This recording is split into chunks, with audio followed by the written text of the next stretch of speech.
Et nous allons maintenant passer à une table ronde. Alors ce matin, on a évidemment évoqué les sujets d'acceptabilité, le sujet de la sécurité, évidemment, et a commencé à émerger. On va aller un petit peu plus en détail sur ce sujet de la sécurité. Pour cela, on accueille Jean-Guy Blette, directeur du développement de l'activité drone chez Thales, Henri de Plainval, directeur du programme drone à l'ONERA, Guillaume Inquiété, chef de programme R&T Airbus Hélicoptère, Mustapha Kesbari, PDG d'Atexis, Nicolas Paulet, directeur général d'Altamétris, Nicolas Sonnet, directeur général d'Aéromapper, et enfin Guillaume Tin, directeur R&T avionique chez Safran Électronique et Défense. Merci de les accueillir, s'il vous plaît, tous.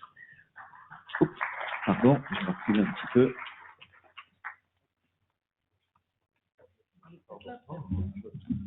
Bonjour à vous et merci d'être avec nous. Alors, on va peut-être commencer par présenter les activités de trois des entreprises qui sont avec nous, Altamétris, Aéromapper et Atexis. On verra comment vous travaillez sur les questions de sécurité, puis on verra ensuite avec les constructeurs et également avec l'organisme de recherche, puisque Henri Plainval présente l'ONERA, voir comment on travaille autour de ces questions de sécurité. On va peut-être commencer avec vous, Nicolas Sonnet.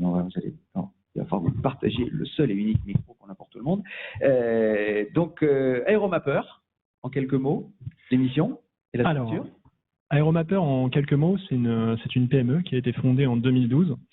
Une PME de 8 personnes. Notre objet, c'est de concevoir et de construire des drones au format avion, légers, moins de 2 kg, qui ont vocation à voler hors vue sur des missions de cartographie et de surveillance d'infrastructures. Donc, nous sommes dans l'espace aérien français depuis 2014. En gros, ce concept de réaliser des drones pour la cartographie nous est venu de nos métiers précédents. L'équipe vient du travail aérien par avion. On s'est rendu compte que l'avion ne répondait pas à tous les besoins et qu'il pouvait ne pas être compétitif sur les petites surfaces. Et nous avons donc décidé de développer un nouvel outil. Alors aujourd'hui, la société Aéromapper, elle a l'avantage d'être rentable. Elle croît à un petit rythme raisonnable et elle totalise aujourd'hui plus de 2000 heures dans l'espace aérien, ce qui fait des opérations S4 d'Aéromapper quelque chose de tout à fait routinier. Non, justement, parce que vous parlez de S4, comment est-ce que vous avez obtenu cette dérogation S4? Est-ce que vous avez fait des recherches spécifiques sur la sécurité pour obtenir ça? Alors, oui, tout à fait. Alors, la première chose qu'il faut savoir, c'est que le S4, c'est pas une dérogation, c'est un scénario standard. Ce qui fait qu'aujourd'hui, le fait de voler en S4, c'est quelque chose de très fluide. C'est-à-dire qu'en 24 heures, on peut monter et réaliser un vol S4, ce qui nous permet d'intervenir sur des chantiers du type réaction après une inondation, constatation du danger, ou alors, par exemple, venir intervenir sur une berge ou sur une côte avant une tempête, avant que la tempête passe, et une fois que la tempête est passée, pour justement avoir une idée de cette côte. Sur le principe, oui, nous sommes vraiment intéressés à la sécurité dans le cadre de ce dossier S4. Nous avons dû monter un dossier complet. L'aéronef devait répondre à un certain nombre d'exigences en termes de sécurité, de système de sécurité, et nous avons dû aussi réaliser un vol d'audit avec la DSAC en 2014. Et vous avez obtenu donc le S4, c'était en 2014. Voilà. On reviendra sur les recherches et développement que vous avez fait sur la sécurité. On va passer la parole à Mustapha Kesbari. La philosophie d'Atexis, dont on a déjà entendu pas mal parler depuis le début de cette journée. Expliquez-nous. Bonjour à tous, merci. Alors Atexis, c'est une entreprise qui a été fondée en 2007, donc ça commence à faire quelques années. Au tout début, peut-être ce bouillonnement du marché du drone. Finalement, la philosophie d'Atexis, elle est un peu corrélée à cet environnement qui était très original. En fait, l'idée, c'est qu'on ne résout pas les problèmes de demain avec les solutions d'aujourd'hui. Et donc, on a des hommes et des femmes qui sont réunis autour de cette idée-là. Donc, on est parti du principe qu'il ne fallait pas construire, en tout cas à l'époque, en 2007, des drones sur étagère et d'essayer de les vendre. Donc, on systématiquement part du besoin du client et on structure en ayant au cœur de notre développement la safety, l'intégrité du drone. On structure une machine qui répond aux besoins du client. On a vu l'exemple de la Poste tout à l'heure, mais il y en a d'autres. Donc, on n'a pas de drone sur étagère. En fait, on a construit un certain nombre d'outils nécessaires et à la filière à l'époque et à nous-mêmes. Donc, un centre d'essai en vol, une entreprise d'ingénierie, Atexis Engineering, une entreprise de formation, Atexis Academy, une entreprise de service, Atexis Services, et c'est l'ensemble de ces métiers qui constituent ce qu'on appelle aujourd'hui Atexis. D'accord, donc c'est tout un écosystème. Alors, vous le disiez, vous travaillez sur la logistique, on a vu l'exemple avec la Poste, mais vous développez également d'autres services. Complètement. Alors, la logistique, c'est, on ne fait pas de publicité, on n'a pas de communicants ni de marketing, donc c'est vrai que les gens nous connaissent tous sous l'angle de la logistique.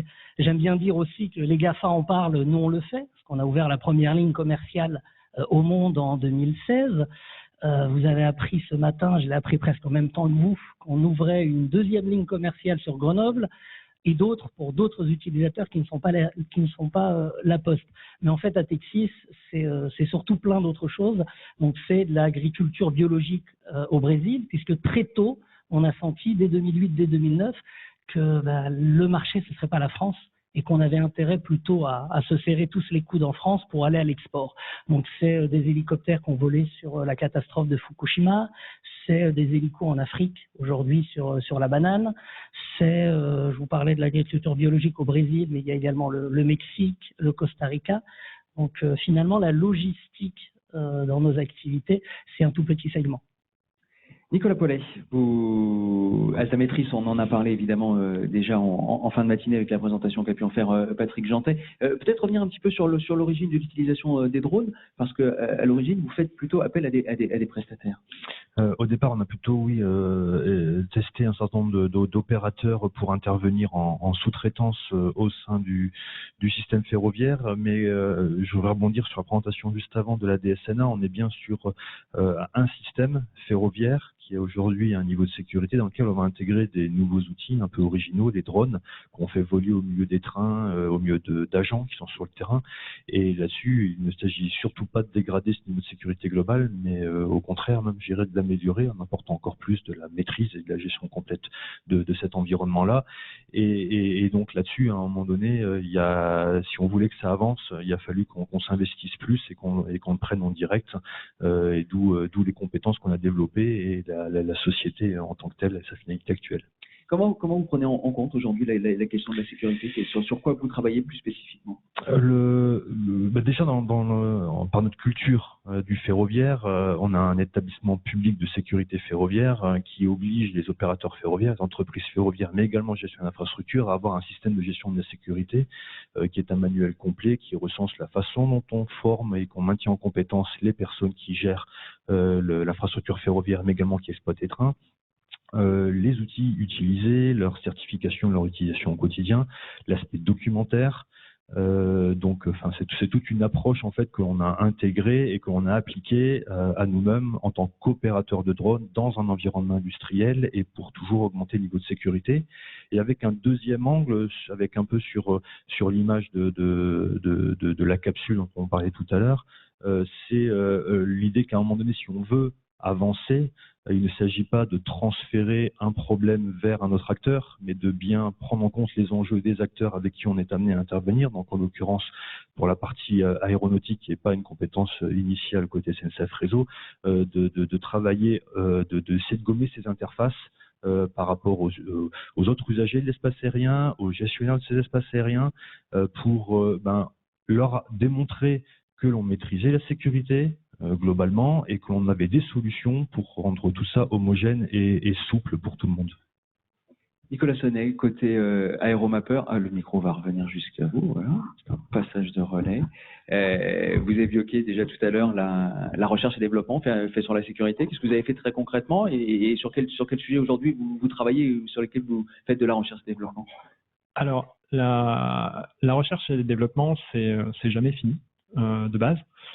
Il y a deux constats à prendre par rapport à ça. Le premier, c'est que effectivement les standards de l'industrie, de notre industrie naissante, ont beaucoup changé entre 2012 et 2019. Les machines effectivement qu'on voit dans l'écosystème, y compris les machines S4, ont énormément changé, autant du point de vue performance que sécurité. Après, dans notre cas, alors ça va être un petit peu différent pour le cas de la logistique, mais plus de 90% de l'activité aujourd'hui, elle est basée sur la data. Donc au final, on va avoir plusieurs casquettes. Notre métier, ce qu'on vend, c'est de la donnée. Qu'on fasse de la photo ou de la cartographie, c'est de la donnée. Notre outil, c'est un robot. Et l'autorité qui nous encadre, c'est l'aviation civile. Donc ça fait 3 casquettes différentes. Ce qu'on peut remarquer, c'est qu'effectivement, du point de vue R&D, chacun de ces 3 items a été plus ou moins favorisé dans la R&D. Au départ, c'était vraiment la partie robotique, simplement le fait de faire voler un objet et effectivement lui faire suivre des trajectoires. Ça a vraiment été ça le cœur du métier.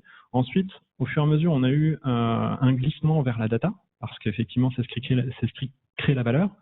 Et aujourd'hui, très clairement aussi, on se rend compte qu'on a un glissement vers la sécurité, vers les outils et concepts de sécurité. Aujourd'hui, plus de 60% des R&D chez nous, ce n'est que des problématiques et des outils de sécurité.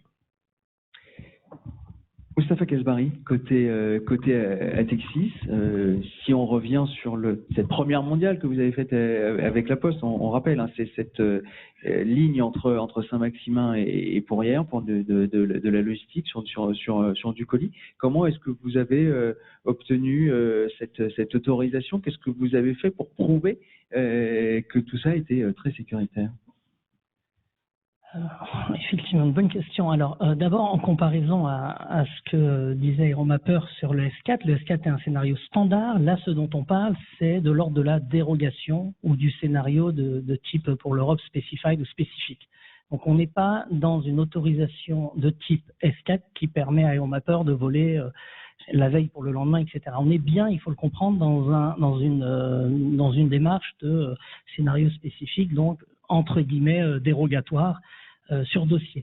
Donc, il y a une part, hein, on a beaucoup travaillé, mais ce sont des briques techno qu'on avait développées dès 2012, dont on a bénéficié en 2014, qui sont des systèmes purement de sécurité de la machine, donc du parachute autonome, qui par exemple, même quand le drone est complètement en perdition, sans contact radio, sans rien, est capable d'analyser ce qui se passe et de déclencher le parachute en coupant les moteurs.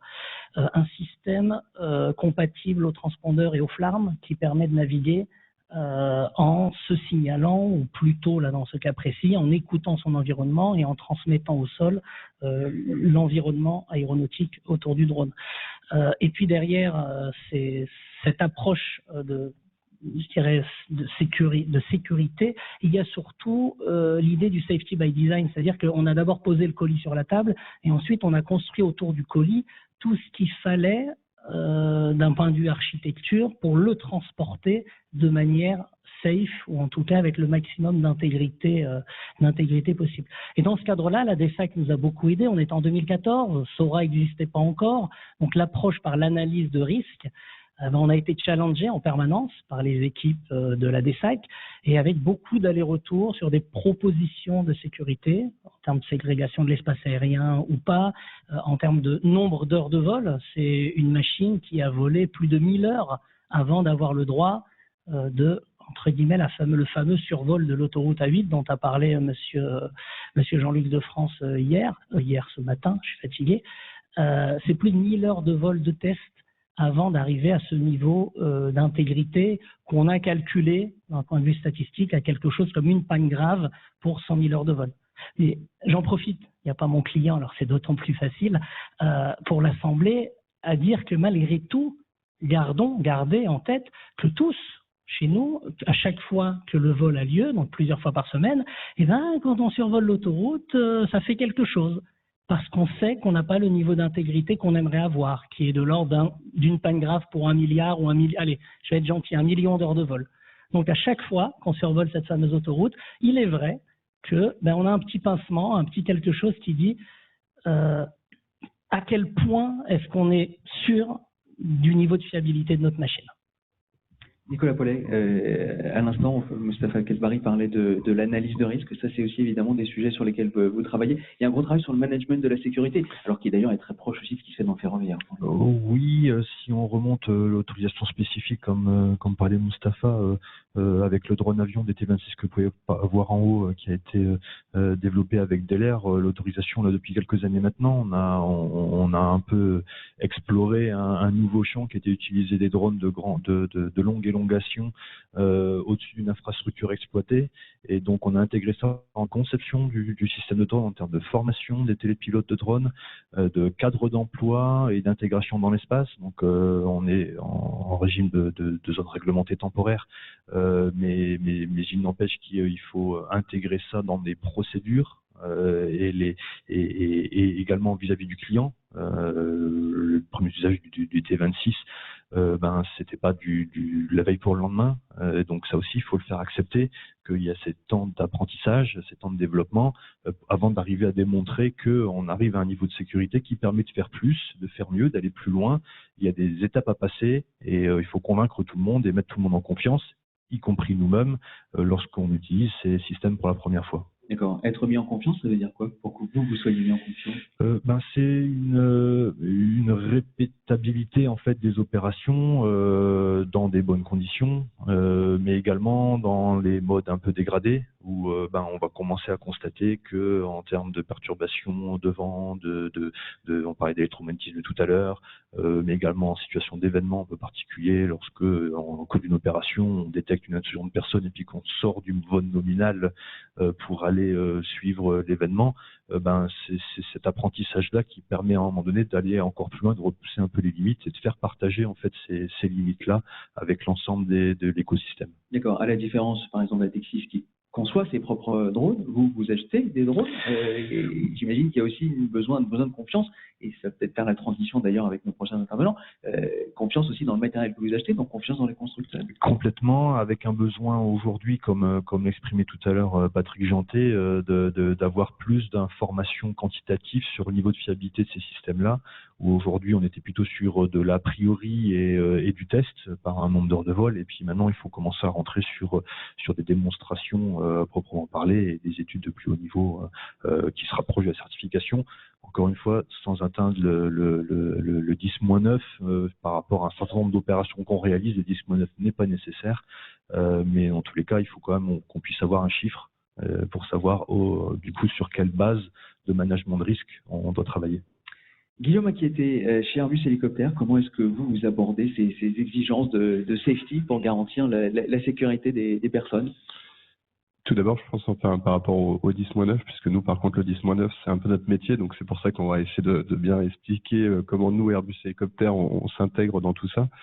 Je pense que mon chef ce matin a reprécisé le découpage qui était open, spécifique, certifié. Nous, côté hélicoptère, forcément, on part du monde certifié, donc c'est plutôt, on peut s'intéresser, on va dire, un peu plus au spécifique, mais en tout cas, notre objectif pour nous, ou notre intérêt pour nous, c'est bien entendu de se dire, le monde des drones et des hélicoptères un jour va certainement devenir commun, et de toute manière, l'un va apporter à l'autre et l'autre va apporter à l'un. Donc nous, concrètement, c'est l'approche, on va dire, certifiée qu'on va apporter. Donc, quand on parle d'approche certifiée, nous, côté hélicoptère, à quoi ça correspond? Concrètement, c'est notre méthodologie, on va dire, en interne, durant la conception de nos appareils. Pareil, mon chef ce matin en parlait, c'est-à-dire tout au long du développement d'un hélicoptère, d'un produit, donc certainement d'un drone demain, on utilise, on va dire, les approches basées safety qui nous permettent vraiment et qui influencent les choix de nos designs. Donc régulièrement, nos architectures, par exemple, si je prends l'exemple des systèmes de flight control, sont concrètement décidées en fonction, on va dire, de ces résultats d'études. Donc c'est là où intervient justement le fameux 10-9. Donc là, concrètement, c'est de pas te dire on part sur un a priori, on va devoir définir l'objectif et donc concrètement derrière appliquer, on va dire, l'architecture qui va bien. Je pense qu'il y a un deuxième point qui était important et ça a été mentionné juste avant aussi, et ça, je pense que c'est le gros challenge qu'on a. Donc nous, côté hélicoptériste, bien entendu, il y a l'aspect j'ai un véhicule que je veux mettre en service, il va falloir que je le certifie. Ça, c'est une première chose.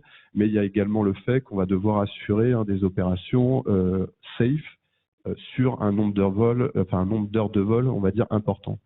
Donc aujourd'hui, quand on regarde, on va dire, pour les drones qui font un peu partie de la catégorie dit VTOL, ou en tout cas avec un certain tonnage pour le transport de personnes, ce genre de choses, aujourd'hui, quand on voit les types d'architecture qu'on a, qui correspondent à des architectures un peu de drones de plus petite taille, il y a deux gros challenges pour nous. C'est déjà d'arriver à certifier ces machines, mais c'est également d'assurer, après la mise en service, ce côté d'opérabilité, de fiabilité, concrètement par rapport aux environnements électromagnétiques, ainsi de suite. On va voir chez un autre constructeur, on va voir chez Safran. Guillaume Tin, comment est-ce que vous abordez chez vous cette question de la sécurité?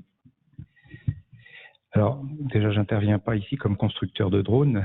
Pas constructeur de drones, évidemment. Justement, mais ça me permet de rebondir et d'y répondre. Nous, on l'aborde par le biais de par le biais de l'avionique. Alors, avant de parler d'avionique, ça a été évoqué à plusieurs reprises et je voudrais réinsister dessus. La sécurité, puisque c'est ce dont il s'agit, c'est d'abord une affaire de confiance. Et la confiance, elle vient ensuite par la technologie. On va voir comment. Mais cette confiance, c'est d'abord une confiance sur la sécurité de l'opération. Et la technologie, elle est là pour établir un lien de confiance entre les acteurs qui interviennent.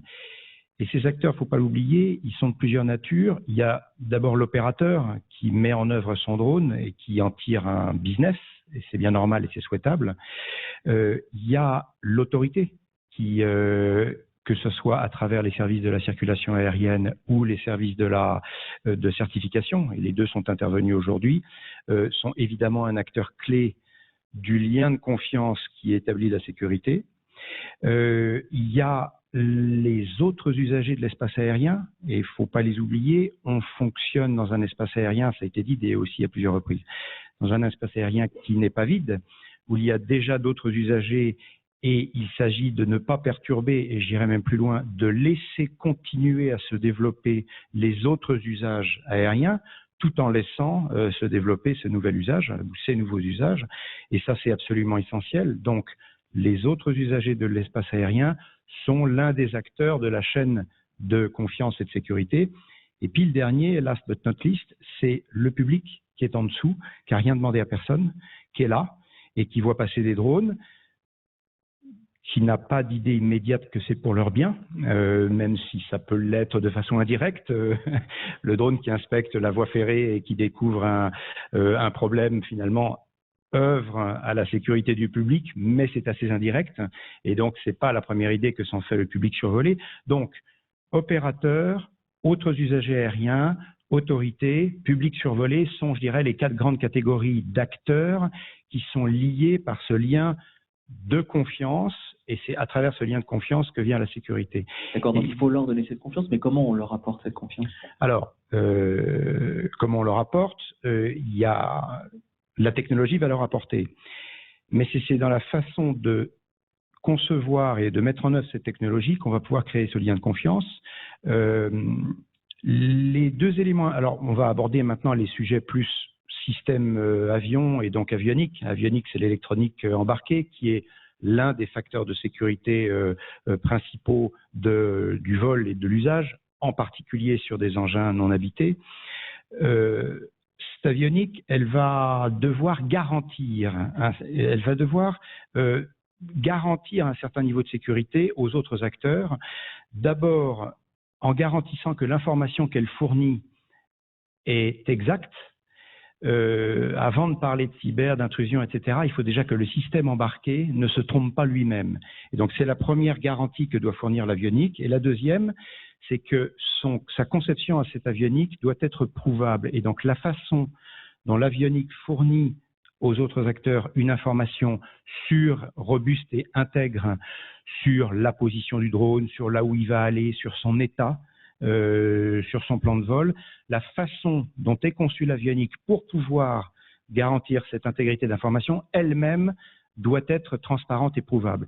Et donc, on arrive à la notion de transparence qui est clé dans la certification. Et je trouve le terme de certification peut-être trop réducteur dans cette nouvelle population d'aéronefs que sont les drones. Il faut vraiment parler de design prouvable. Une bonne avionique, elle est composée de quoi? Puisqu'elle est donc nécessaire, vous le dites à l'instant, pour garantir cette intégrité de l'information. Alors, il y a toute une chaîne.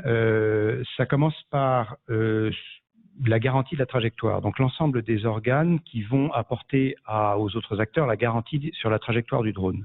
Donc, la garantie de trajectoire, c'est bien sûr son positionnement, donc toutes les technologies de navigation, qu'elles soient radionavigation, inertielle, par d'autres moyens, et dans tous les cas, elles seront, en fait, il s'agira d'une navigation hybridée entre tous ces moyens. Il y a les technologies traditionnelles de guidage, de pilotage. Il va y avoir nécessairement, à partir du moment où on va parler de drones qui vont être dans un usage dans la profondeur quotidien, en BVLOS, donc hors vue de l'opérateur, il va nécessairement y avoir un certain degré d'autonomie, et là on parle d'une technologie d'un type nouveau qui va être introduite dans l'avionique. Et puis, il y a tout ce qui est protection, tout ce qui va protéger au sens large le drone contre l'extérieur, la détection d'obstacles, surtout qu'on va fonctionner en basse hauteur. En basse hauteur, il y a du monde et il y a des obstacles. La détection de trafic, on en parlait tout à l'heure, les autres usagers de l'espace aérien, et on voyait le graphique tout à l'heure sur la présentation, là, plus on est haut, on voyait toute l'amplitude de hauteur. Si on regardait la courbe de densité, plus on est bas, plus il y a de monde, hein, et de loin. Au niveau 600, il y a du monde, mais moins quand même. Hein. Et donc ça, c'est important pour nos drones qui vont le plus fréquemment fonctionner en basse hauteur. Et puis, il y a toute la partie communication. Il faut pouvoir s'exprimer, il faut que le drone s'exprime vers l'extérieur, pas forcément toujours vers sa station sol, le plus souvent peut-être, mais c'est pas forcément le plus important dans le cadre d'une notion de sécurité partagée.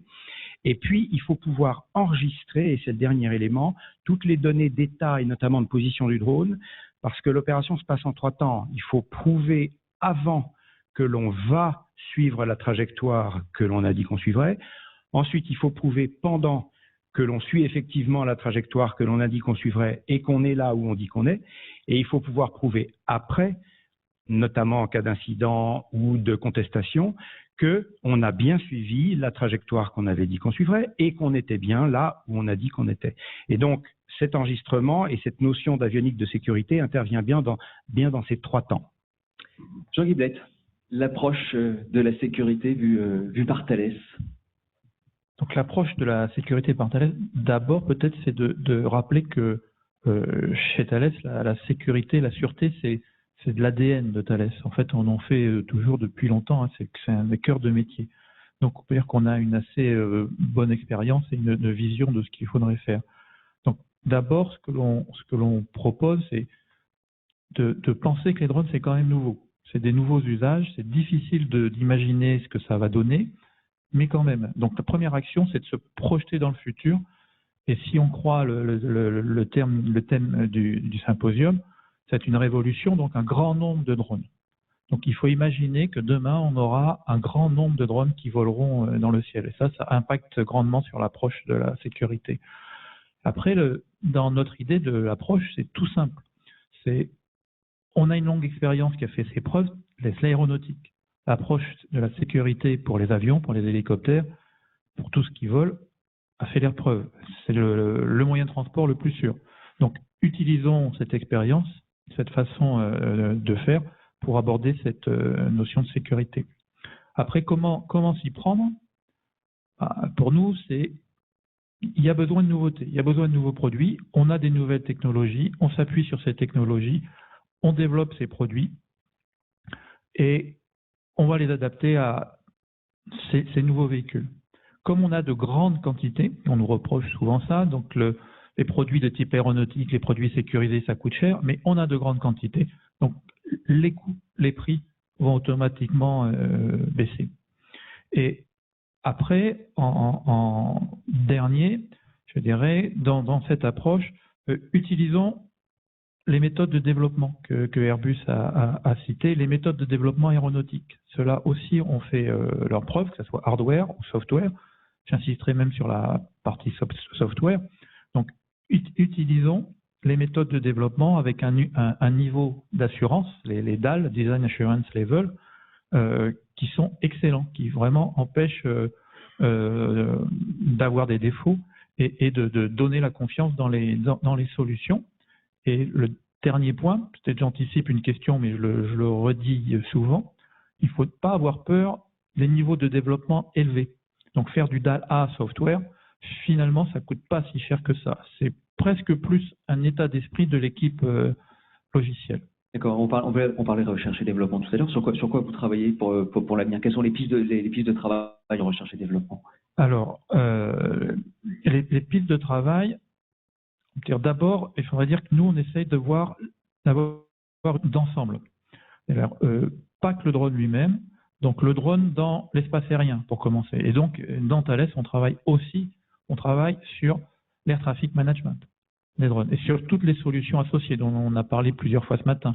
Donc, le géofencing, les remote ID, par exemple. Au niveau du véhicule et avant des systèmes de communication, on travaille aussi sur le système de communication qui doit être sécurisé et rendu plus sûr. Sur la plateforme, on est plus pragmatique. On verrait en simplifiant 3 étapes. C'est dès aujourd'hui, on peut proposer des solutions. Donc, on propose par exemple le geocaching qui est montré à l'étage au-dessus. Donc, c'est des solutions pour des drones existants. Ou des solutions, on va reprendre des équipements existants, aéronautiques existants. Alors là, c'est plutôt pour des drones plus gros. Nos équipements classiques sont plutôt imposants. Après, dans un second temps, justement, on va réfléchir, on va développer les solutions pour les activités avancées. On a vu les surveillances de linéaire, EDF, SNCF. Donc là, il faut des équipements plus petits, mais aussi toujours low cost et avec plus de niveau d'autonomie. Donc, un des axes, ça va être, dans cette étape-là, à moyen terme, de commencer à développer des fonctions d'autonomie plus élaborées. Donc, tout simplement, par exemple, des atterrissages d'urgence. Et dans un troisième temps, là, on va travailler réellement, plus long terme, des fonctions d'autonomie nettement plus élaborées. Alors ça, pour nous, ça veut dire que le drone soit capable de réagir, de décider lui-même dans une situation nouvelle, un événement nouveau qu'il n'avait pas appris, mais surtout dans un environnement complexe. Plus l'environnement est complexe, plus c'est difficile. Et toujours dans cette optique, dans cette vision sol-bord. On a toujours un pilote qui devient un superviseur. Et là, le lien entre ce qui se passe en l'air, ce qui se passe au sol, doit être optimisé. Et donc, on va assister aussi le superviseur au sol. Et à la fin, je conclue peut-être en disant le dernier long terme, c'est de commencer à penser intelligence artificielle.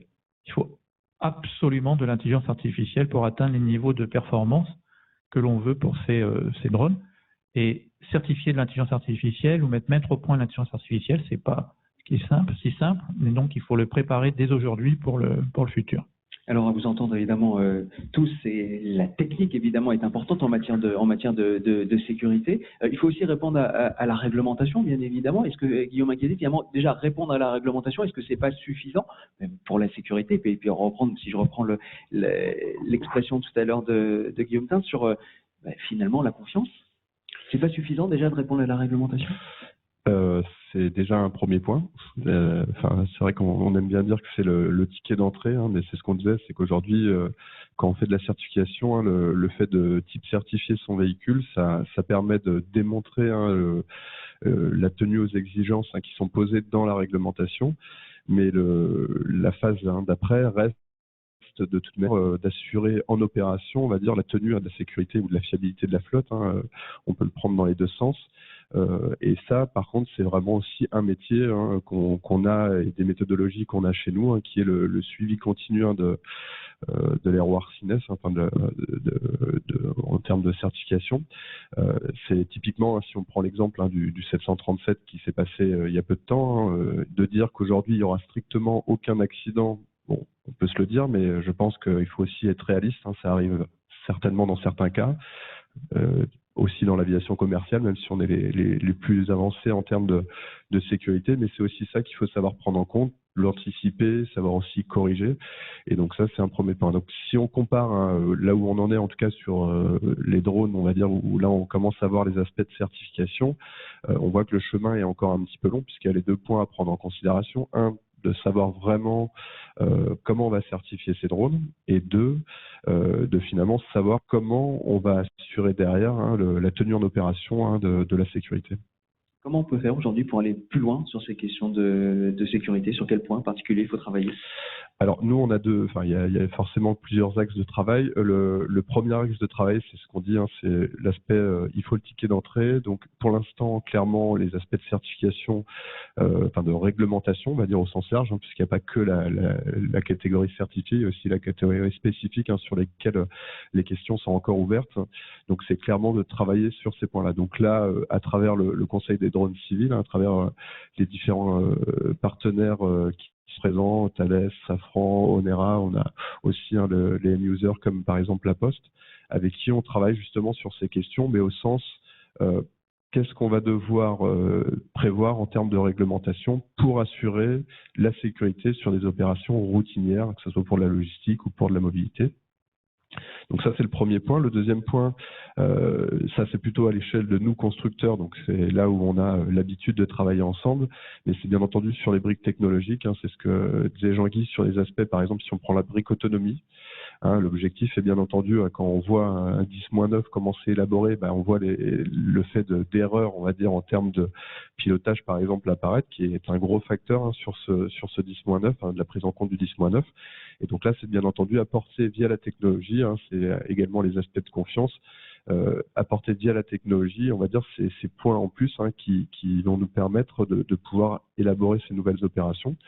Et puis enfin, il y a quand même deux points importants à noter, je pense, pour les aspects sécurité. Ça reste quand même, aujourd'hui, ce qu'on disait, hein, c'est que la sécurité, elle se fait bien entendu par la certification, par le suivi de l'opérabilité, mais également sur la chaîne, on va dire, hein, des différents suppliers qu'il peut y avoir. Aujourd'hui, hein, c'est quand même une de nos forces, hein, je pense, en aéronautique, de savoir finalement avoir tous les aspects traçabilité, qualité. C'est ce qui fait souvent, hein, que ça entraîne des prix un peu plus élevés parce que ça nous impose quand même énormément de procédures. Et ça, je pense que dès lors qu'on va arriver sur des opérations, on va dire, avec une grande masse de drones, avec des aspects de sécurité assez élevés, hein, pour des opérations de mobilité ou de logistique en milieu urbain, on va pas pouvoir y couper. Je pense que ça, c'est des choses qu'on va reprendre. Et le dernier point, c'est bien entendu, hein, les aspects de sécurisation vis-à-vis des biens et vis-à-vis des personnes, hein, qui pourraient y avoir transportées à travers le drone. Rebond sur la question de la réglementation que vous évoquiez à l'instant. Question à Nicolas Sonnet, comment est-ce que vous voyez justement la suite et les évolutions à venir suite à ces évolutions de la réglementation? Et si quelqu'un d'ailleurs veut réagir aussi sur ces évolutions, la parole est à prendre. Alors, encore une fois, il y a un constat qui est face à nous, c'est que la réglementation actuelle française nous a permis de faire des choses vraiment avant-gardistes depuis 2012. On remarque que du point de vue opérationnel, en ce qui concerne le BVLOS sur les drones légers, de moins de 2 kg, on a une avance certaine sur le reste de l'Europe, donc faut le noter. Après, aujourd'hui, on se rend bien compte qu'avec la réglementation européenne et le développement de la filière, il va falloir proposer plus en termes de sécurité. Et on est tout à fait conscient aussi qu'une grande partie de tout ça va devoir venir des constructeurs. Donc ça, c'est, je serais tenté de dire, le premier constat. Aujourd'hui, notre architecture de sécurité est basée sur donc le concept du drone, auquel on adjoint un certain nombre de barrières, entre guillemets, qui vont nous permettre de traiter des pannes ou des incidents. C'est une stratégie qui a bien marché jusqu'à aujourd'hui. Cela dit, on se rend compte que il s'approche d'une philosophie qui est un petit peu plus académique et un petit peu plus structurée, avec une vraie étude de l'architecture du système. Dans ce cadre, on a été intégré à la convention FIDIAS entre la DGAC et l'ONERA, qui va nous permettre justement de ramener un œil d'expert dans les systèmes et justement pouvoir pousser tout ça. Clairement, la butée pour nous, elle est à la réglementation européenne. Il va falloir que ces scénarios et ces concepts, on soit capable de les pousser à l'Europe parce qu'on a démontré qu'on était capable de faire de l'argent avec et d'avoir des activités rentables et pérennes. Dans ce cadre-là, donc Nicolas Marcoux disait tout à l'heure, on parlait de 2022 sur la fin du scénario S4 en France. Effectivement, c'est une date intéressante, mais ce qu'il ne faut pas oublier aussi, c'est que nous, en tant que constructeurs, on doit être très bien en avance. Si demain, par exemple, Paris annonçait que tous les véhicules critères 4 étaient interdits sur le périphérique, on peut s'attendre à ce qu'un an en avance, le marché des véhicules critères 4 à l'occasion se casse la figure. Dans le cadre des drones, ça va être exactement la même chose. Il va falloir qu'on soit capable de proposer un cadre en avance, bien en amont, de manière à pouvoir poursuivre notre activité de manière pérenne. Moustapha Kasbari, et ces évolutions de la réglementation, vous voyez ça de manière plutôt positive par rapport à ce que dit Nicolas Sonnet à l'instant? Moi, j'adhère complètement à ce que dit Nicolas. Pas grand-chose à compléter, si ce n'est qu'il faut effectivement anticiper cette évolution européenne qui, en plus, va apporter une dimension, je mets des guillemets, de libéralisation des approches qu'on a eues, nous, en France, en amont. Si on prend l'exemple de la formation, la réglementation européenne va être, malgré tout, un peu plus soft sur les contraintes en termes de training, de formation. Et tout ça, il va falloir l'anticiper et peut-être moins parier sur ces questions-là, sur un environnement réglementaire quasiment protecteur français, puisqu'il nous mettait une barrière à l'entrée, et anticiper ces questions pour être, et je rejoins ce que tu dis Nicolas, opérationnel sur les marchés et pouvoir continuer à faire de l'argent tout en apportant le maximum de sécurité à nos clients. Alors, juste pour compléter là-dessus, il y a un sujet sur lequel on travaille beaucoup et qui me paraît aussi important, c'est faute de part 147 ou 145, comme on a en aéronautique grandeur, on essaye depuis bientôt 8 ans de construire des environnements de maintenance et des environnements de training, de formation dans l'esprit de ces parts 145 et de ces parts 147, parce qu'on fait le pari que faute de barrières réglementaires à l'entrée, on aura un avantage concurrentiel sur le plan de la qualité de la maintenance et de la formation pour nos produits. Nicolas Paulet, même question par rapport à ces évolutions de réglementation. Je m'inscris dans la continuité de mes collègues. Enfin, ce qu'on a réussi à mettre en place, en fait, a été permis par un cadre réglementaire qui était inédit en 2012, qui est venu s'enrichir en 2015 du retour d'expérience. Et donc ça a permis de mettre en place quelque chose d'assez vertueux. L'autre aspect vertueux, c'est que en prenant cette réglementation sur la base de scénarios et en visant à minimiser au maximum les risques, donc en travaillant sur la masse, ça a permis aussi de challenger énormément l'écosystème pour miniaturiser les capteurs, miniaturiser les drones. Donc aujourd'hui, on a la possibilité, on arrive à faire des choses exceptionnelles avec des drones de 2 kg. Et donc, du coup aussi, ça a permis d'avoir des solutions qui économiquement sont intéressantes. Maintenant, on doit aller vers un peu plus de performance, et donc il y a un besoin d'avancer aussi sur des drones un peu plus massifs. Après, je dirais que comme tout business, ce qui est pas bon, c'est l'incertitude. Donc la mise en place de la réglementation européenne a amené un peu d'aléa là-dessus et de l'incertitude qui a pas force, qui a, je pense, un peu freiné le développement de la filière ces derniers temps, et on doit recréer une dynamique maintenant que ça se stabilise et que ça se remet en place, avec besoin de visibilité, parce que ce soit les constructeurs, les opérateurs, globalement, ça reste encore des structures assez petites, et pour ça, notamment dans le programme de R&D, il y a de l'investissement qui est réalisé, il faut être sûr qu'à un moment donné, ça puisse avoir un retour sur investissement, et ce retour sur investissement, s'il est compromis par des évolutions réglementaires non prévues, sont dangereuses. Henri de Blainval, l'ONERA a été cité il y a quelques instants par Nicolas Sonnet sur un programme sur lequel vous travaillez ensemble qui est FIDIAS. Peut-être en dire quelques mots et puis surtout parler de l'approche de l'ONERA sur les questions de sécurité, et puis on reviendra puisqu'il y a eu un teasing fait sur la première table ronde ce matin sur le sujet d'une étude que vous suivez en ce moment. Oui, bonjour à tous. Peut-être en préambule, effectivement, à dire que sur ce sujet de la sécurité des nouveaux usages, on essaye tout simplement de tenir notre rôle avec les missions qui ont été évoquées ce matin par Thierry Michal, mission d'expertise au profit de l'État, donc en l'occurrence la DGAC, et c'est là que se situe cette convention dont a parlé Nicolas, convention DGAC-ONERA, d'expertise et de recherche. Il faut parler un petit peu du sujet d'expertise qu'on essaie d'apporter à la DGAC et au-delà, je dirais, la preuve à différents acteurs de la filière. C'est une connaissance technique pointue à l'ONERA de quasiment tous les domaines techniques qui sont impliqués, je dirais, sur les sujets de drones en général, et évidemment en particulier sur les questions relatives à la sécurité des drones. Et puis d'apporter un regard qui est évidemment indépendant d'intérêts commerciaux ou industriels, ce qui évidemment est important pour l'autorité. Ça, c'est la première mission. Et puis la deuxième mission, on l'a dit ce matin, c'est une mission d'innovation au profit de l'industrie, et à ce titre, on est impliqué dans des travaux relatifs à la sécurité, par exemple avec tous les acteurs de cette table ronde, sur la plupart des sujets qui ont été évoqués et sur lesquels je ne reviens pas, et bien sûr d'autres acteurs auprès de qui on essaye d'apporter ces idées, ces technologies, avec l'idée au fond que sur ces nouveaux usages des drones, il y a toujours une espèce de phase, une histoire qui est un peu similaire, qui est analyse du risque de ces nouveaux usages, analyser finement les risques qui sont associés à ces nouvelles applications dont on parle, c'est contribuer à la définition d'un niveau de sécurité qui est acceptable. Donc, ce niveau de sécurité, c'est, je dirais, l'apanage de l'autorité, bien sûr, mais ses conséquences sur le design des machines, sur les systèmes dans leur ensemble, et sur les preuves qu'on va pouvoir apporter, sur les technologies, les méthodes et les outils qui vont permettre d'atteindre ce niveau de sécurité. Ça, c'est un travail qu'on fait tous ensemble, hein. Donc l'ONERA y contribue avec ses partenaires industriels et institutionnels, bien sûr.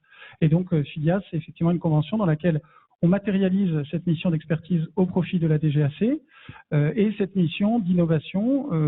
Donc j'aurais pas le temps ici tellement de parler des sujets qui sont concernés dans cette convention, mais par exemple Jean-Guy parlait de sujets très complexes, effectivement, de certificabilité de systèmes intelligents. Donc tu parlais d'intelligence artificielle, de traitement d'images, etc.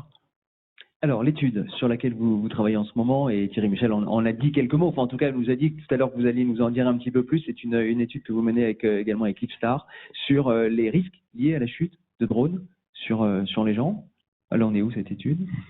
Oui, alors un tout petit peu avant de dire où elle en est, le contexte, on l'a vu et on le sait bien sûr, c'est un contexte de réglementation des drones. On en a parlé abondamment dans le monde entier, en Europe, en France bien sûr. Dans ce contexte, une des questions qui se pose parmi beaucoup d'autres, c'est une question de seuil. Au fond, on voit qu'il y a un certain nombre de prérequis qui vont être demandés. On a parlé de Open, Specific, Certified. On voit qu'il va y avoir des seuils à partir desquels on va demander certaines choses. Tu parlais de formation, Mustapha, tout à l'heure. On va demander certaines choses et cela va répondre à des seuils de masse, d'énergie, etc. Ces seuils, ils doivent correspondre bien sûr à des niveaux de dangerosité. Et donc, au fond, la question qui est posée, c'est celle de l'analyse de la dangerosité de ces drones, et singulièrement la question posée par la DGAC, qui nous a demandé à l'ONERA comme mandataire et à Lipstar d'étudier cette dangerosité, c'est sur le segment des petits drones, en l'occurrence les drones de moins de 1 kg, d'analyser de manière scientifique, rigoureuse, outillée, la dangerosité, même la létalité potentielle d'une chute de drone sur des personnes. Donc cette étude qui a été donc demandée par la DGAC, elle se passe en 3 étapes. Une première étape d'état de l'art, une deuxième étape d'expérimentation, et puis une troisième étape de dépouillement des résultats et d'analyse selon un panel de critères. Alors, pour ce qui concerne, pour dire un petit mot de ces 3 étapes, puisque vous me demandiez où on en est de cette étude, on est dans la 3e étape aujourd'hui.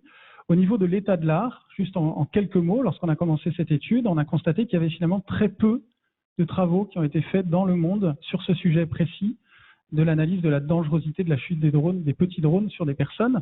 Au fond, on en a répertorié 4. C'est très peu, hein, 2 aux États-Unis, une en Italie, une à Singapour.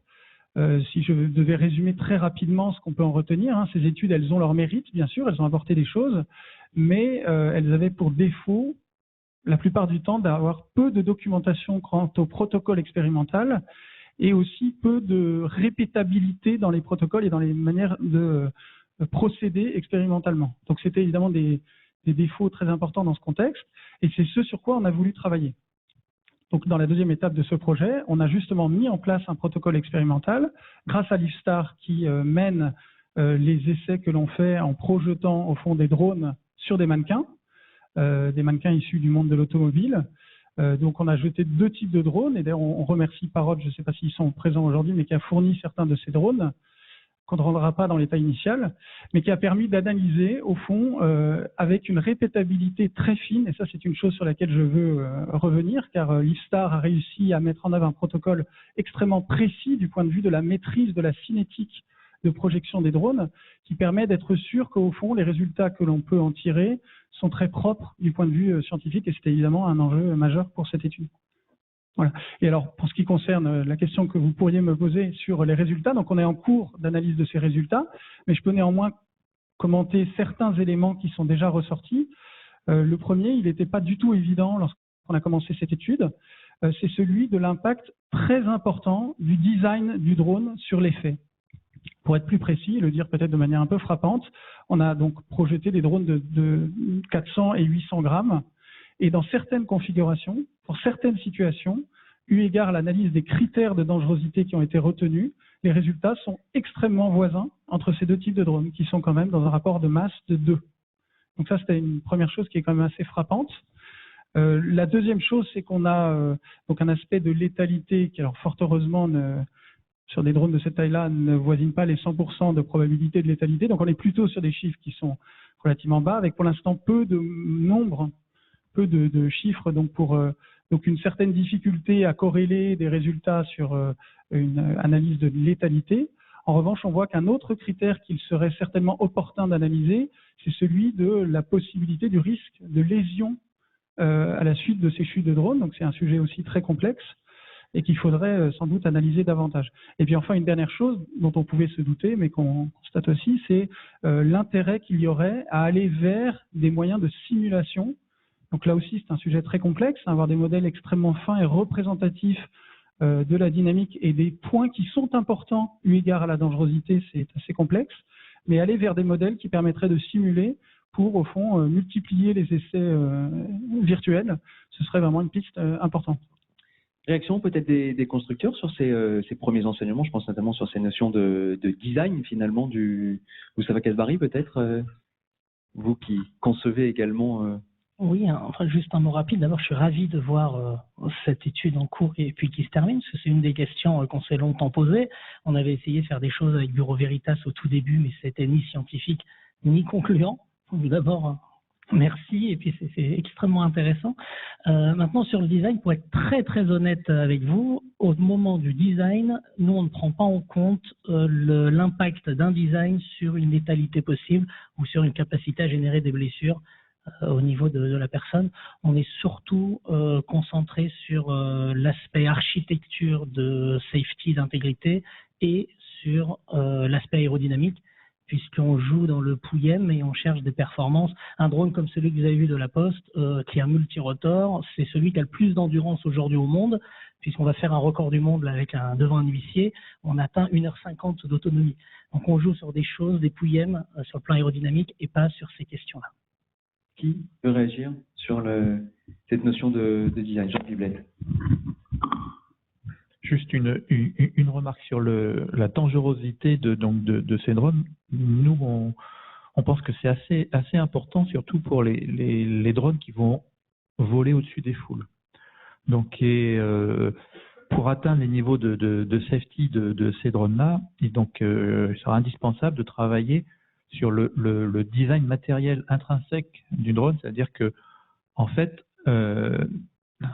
comme sur une voiture, il devra grosso modo amortir le choc ou être souple. Aux États-Unis, ils appellent ça même mou, des drones mous. Donc c'est pas trop le bon concept, ou des drones rembourrés, pas des deux. Et ça, c'est assez nouveau pour nous. Et je pense qu'il faudra aussi le prendre en compte. C'est-à-dire pour atteindre les fameux 10.9, par exemple, dans des cas comme ça, on se fera aider du fait que le drone ne sera pas létal ou en fait sera peu dangereux. On peut imaginer un airbag de drone? Ça existe déjà. Ça existe? Ah bah. Il y a des parachutes, des airbags. Il y a déjà des solutions avec des drones qui se cassent. Il y a des drones entourés de sortes de caoutchouc. Donc, par exemple, le drone de CNN qui est tout petit pour voler au-dessus des foules, il est mou en fait. Il rebondit comme une balle. Oui. Si je peux juste compléter la réponse de Jean-Guy. Donc, il y a un certain nombre de Jean-Guy a évoqué un certain nombre de dispositifs pour éviter les blessures graves en cas de chute du drone. On peut remonter d'un cran et déjà s'il ne tombe pas, c'est déjà très bien. Enfin, il faut commencer par faire en sorte qu'il ne tombe pas. Et quand je parlais tout à l'heure de design prouvable, notamment en matière d'électronique embarquée, le premier point, me semble-t-il, et ça complète la réponse sur le comment de tout à l'heure, le premier point, c'est d'être en capacité de concevoir une électronique embarquée.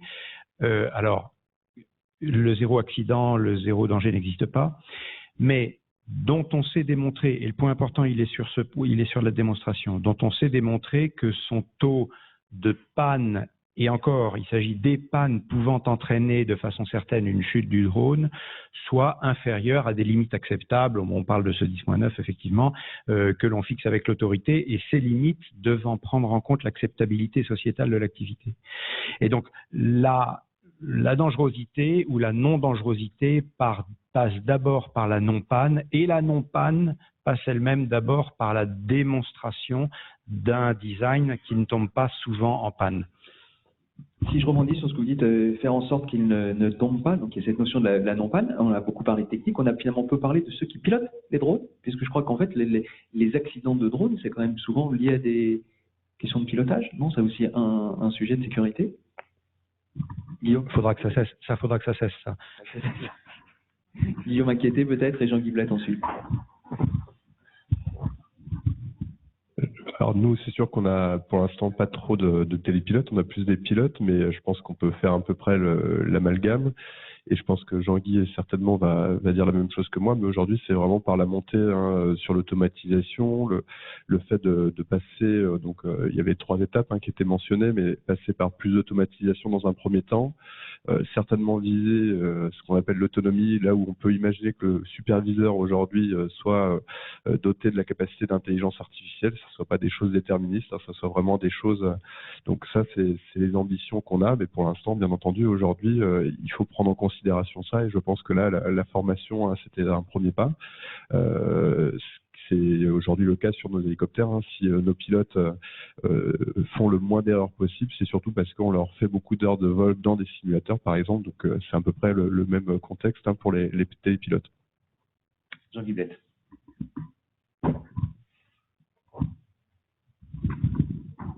Donc, plutôt une petite remarque sur l'origine des problèmes, si on se réfère aux études que l'on connaît à peu près. En fait, c'est assez partagé. Il y a beaucoup d'erreurs qui sont dues aux pilotes, qui sont souvent... Il n'y a pas que des pilotes professionnels expérimentés qui utilisent des drones. Ce matin, je crois qu'on dit qu'il y avait 8000 opérateurs de drones en France, donc ça c'est pas mal. Plus tous les pilotes qui ne sont pas opérateurs et qui opèrent juste pour le plaisir. Donc il y a quand même beaucoup d'erreurs ou de problèmes qui sont survenus à cause du pilotage. Mais il y a aussi une autre partie, on en parlait ce matin, qui est due à l'environnement, aux interférences, aux événements extérieurs. Donc des pertes de drones liées à une perte de com, perte de GPS, malheureusement ça arrive assez souvent. Et on a pas mal d'exemples de ce type-là. Si vous en êtes d'accord, on va passer la parole à la salle maintenant, parce qu'on j'ai embrassé et survolé ces sujets de sécurité, à la fois sur les aspects techniques, les aspects humains, les aspects recherche. Donc s'il y a des questions, c'est le moment, ou des compléments par rapport à ce qu'ont pu nous dire nos différents intervenants.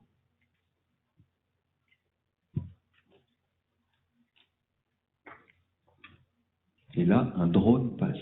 C'est pas un ange passe, c'est un drone passe. C'est normal. C'est normal. Monsieur et monsieur.